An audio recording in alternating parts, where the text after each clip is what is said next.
Hundreds of travelers are left scrambling after discount airline Swoop canceled a number of flights days before they were set to depart. And the reason they've given customers has many questioning why they were ever sold the tickets in the first place.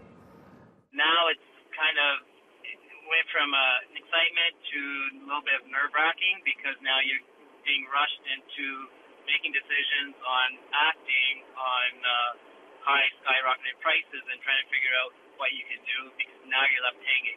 Raj Singh was thrilled when he and his girlfriend booked 2 flights on Swoop Airlines from Hamilton to Orlando, Florida for a total of $585. The young couple had planned a trip to Disney World 2 months ago, but now a week before they were supposed to take off, they were told suddenly that their flight was canceled.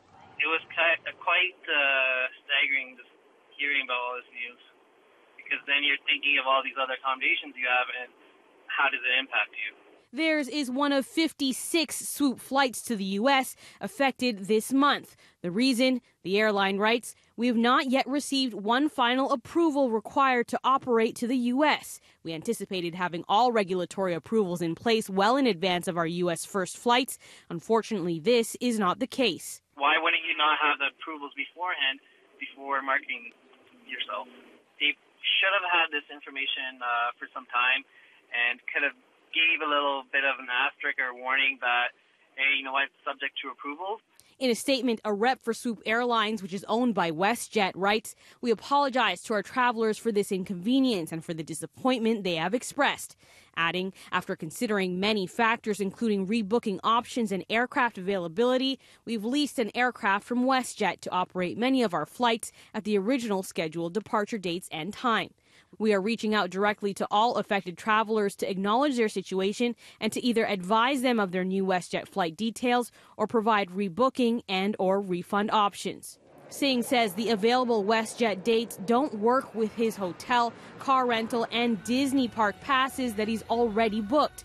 They total in cost about $2,000 on top of the flights. Swoop has offered him a refund plus $200, but he says it's not enough to cover last-minute flights with another airline. The costs were skyrocketed, more than double, triple almost. So kind of finding a flight just for those days is kind of tough. This is not the first time that a startup airline is selling tickets and then cancels. Canada has been and remains the land of no consequences for airlines that break the law, for airlines that do something as unreasonable as what we are seeing now. Airline passenger advocate Gabor Lukács says airlines are obligated to cover the extra costs incurred by passengers after flight cancellations. But he criticizes Canada's transportation minister for not doing enough to hold airlines accountable. Perhaps it would be time to have legislation in place that creates a level playing field and ensures that anyone who sells tickets will have to actually perform and will not be able to walk away from the consequences. It is a dire situation where passengers have to sue in court before they will see what they are owed. Now, Swoop would not tell us exactly how many passengers are affected, but they did confirm that in total, 56 flights are impacted. They were flying from Hamilton, Ontario and Abbotsford, BC to Las Vegas, Orlando, Tampa and Fort Lauderdale, all before October 27th. Now, Swoop says 32 of those flights have been rebooked by WestJet, and they remain optimistic that they'll receive those regulatory approvals to operate in the U.S. before the end of the month.